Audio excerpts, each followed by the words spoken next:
Now, there's this interesting phenomenon that if you close your eyes and you begin to think about doing something, you're an athlete, you understand this.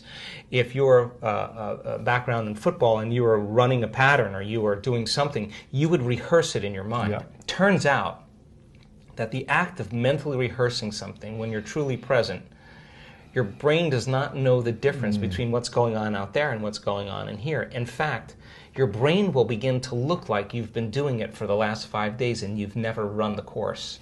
So now your brain is no longer a record of the past, because typically it is. Now it's a map to the future. So now you're priming your brain. So that became the very platform.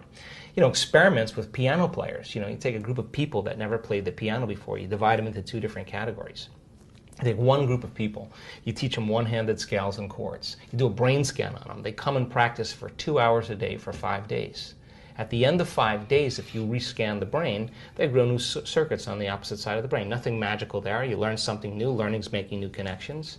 Get some instruction. You get instruction. You get your body involved. You get your body involved, you're going to have an experience. Experience enriches the brain. Pay attention to what you're doing. You've got to pay attention and repeat it, firing and wiring.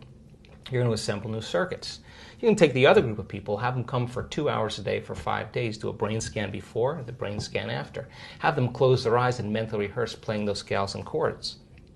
At the end of 5 days, they'll grow the same amount of circuits in their brain as the people who actually physically demonstrated the action.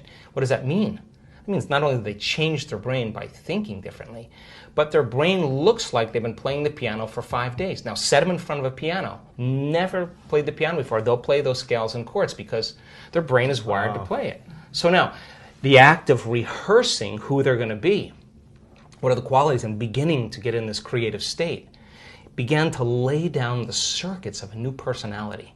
And a new personality is connected to a new personal reality. So the next question is, does that change the body? Take a group of men, have them do one-handed curls in their mind, and bring an emotional component like stronger, harder, more intense. 1 hour a day for 2 weeks. At the end of 2 weeks, 13.5 increase in muscle strength. Wow. Never lifted a weight. Now their body is changing by thought alone. So these people began to reprogram their brain and body. And all of a sudden, they began to act differently. Why? Because they installed the circuits. They began to think differently, of course. They began to feel differently.